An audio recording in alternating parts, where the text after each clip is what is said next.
د کرکټ بورډ عمومي ادارې له لوري کونړ کې د ولایتي لوبډلې د غوره لوبغاړو د ټاکنې په موخه جوړې شوې سیالۍ چې 40 لوبډلو پکې برخه اخیستې وه پایلوبه یې د قاضیانو او باختر لوبډلو ترمنځ ترسره شوه.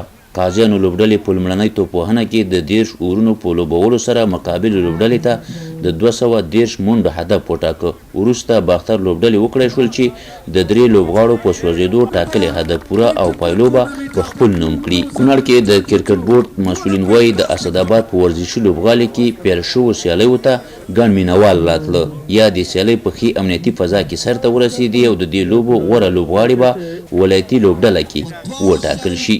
دغه سیالیو یوازینی هدف د ځوانو استعدادونو او لوبغاړو را پیدا کول او د کونړ ولایتي لوبډله ټاکل تر څو زموږ ځوان لوبغاړي مخکې غټ کرکټ وکړي او د افغانستان او نړۍ دپاره ویاړونه راوړي. د دې سیالیو د بېلابېلو لوبډلو لوبغاړي خوښي څرګندوي چې دا ډول سیالۍ ورته په لار اچول شوې وي. دا کمنټري کلب شروع شو د دې نه موږ ډېر راضي یو ځکه چې یو خو سیستم ډېر ښه سیستم ترسره شو او مننه د تاسو نه او د کرکټ بورډ نه چې داسې ډول ټورنمنټ موږ په لار اچي او د کې ډېر ښه ینګ ټیلنټ ښکاره کړي او ان شاء الله امید لرو چې انده کې داسې ټورنمنټ موږ په لار واچوي.